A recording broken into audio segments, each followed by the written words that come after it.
Hey, it's Dr. Charschan. I'm here at Runners High in Metuchen. Rob DeFilippis is going to tell us a little bit about some of the current trends in some of the new shoes for 2015 for runners, and I think you'll love this. So I'm going to give it all to Rob. This is Rob DeFilippis, and we're here, like Bill said, in the Runners High in Metuchen. We also have another location of Runners High down in Freehold, and we're going to discuss some of the new running trends in shoes and some other gadgets here today for you. So the first thing we're going to take a look at is the Hoka one-on-one brand, which is the latest trend and the latest buzz in the running shoe industry. And what happens with the Hoka shoes are, a few years ago you had the minimal barefoot running craze with the Vibram, the Five Fingers, the toe shoes. And the industry has kind of come to the other side of things now and gone to more of a maximal cushion shoe. So what Hoka has done is they've stayed with that lower profile of a 2, a 4, or a 6 millimeter heel drop, much like the barefoot and the natural running shoes did. But they've taken the stack heights on the shoes and they've gone from what used to be, a 12 to an 18 millimeter height of the shoe on your traditional, like a Saucony here, and they've gone to anywhere from 27 to 35 millimeters in the shoe. So what it does is it gives them an incredibly light shoe, but with the benefit of a tremendous amount of cushioning in the shoe.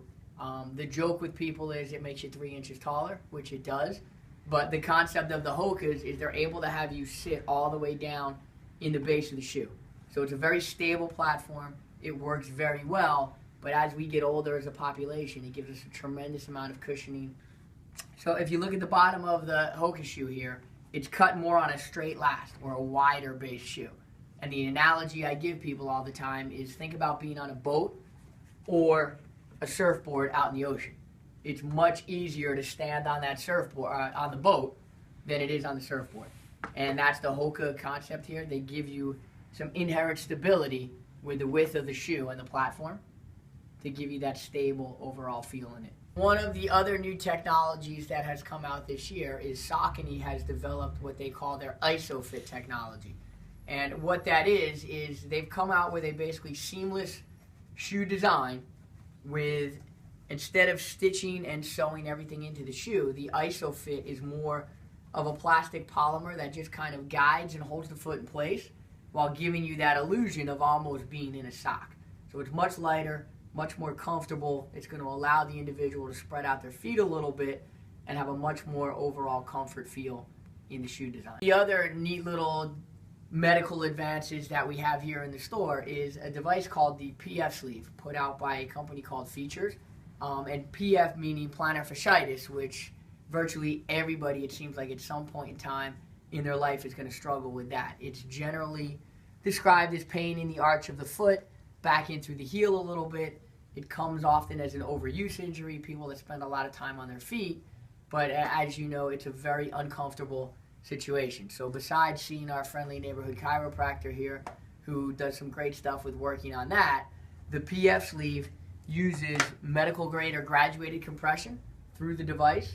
And what it does is the compression is applied from a lighter amount here up around the toes to a more significant amount back into the heel and the arch, and then kind of medium up through the ankle. And that compression area helps to relieve the stress. It promotes blood flow into the foot area, provides just enough support and stability to take the pressure off of the arch and the trigger points that cause the pain in the foot. So the nice thing of the PF sleeve is you can wear it all day long, whether you're running, whether you're at work, whether you're sleeping, whereas traditionally in the past, if you had a boot or one of the medical grade socks, you were immobile, you had to sit in a chair, or you had to be sleeping to have it work and get the benefits of it. One of the last things we're going to talk about is the new Roll 8 recovery that we've had here at the store now for the better part of 6 months. I call it foam rolling on steroids. It basically is rollerblade wheels with some hard grade plastic put in it, but what it does is it locks right on to the leg or the muscles and it rolls through all the soft tissue. So you can hit your quadriceps, your hamstrings, up through the butt muscle, into the iliopsoas, come all the way down through the calves, the Achilles area, and it just does a great job flushing out the knots, flushing out any adhesions, any scar tissue that you might have in your body going on. You know, you get stuck, you can't get over to the chiropractor in a pinch. This does a tremendous job for you with working everything.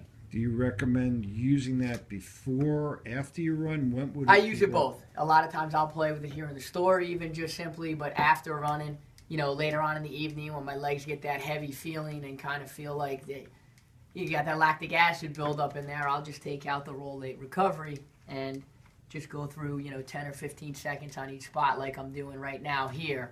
And it's amazing how refreshed and bouncing my legs come back and feel after using And it. how much does something like that cost? The cost on this is $120, but if you were to think about going for a deep tissue massage, it would cost you somewhere between $75 and $100. So if you use this twice, you more than paid for what it would cost you there. So just a tremendous new little advancement in technology. We had foam rollers, we had stick products. This is something new that's come down the pipe, and it's called Roll 8 Recovery.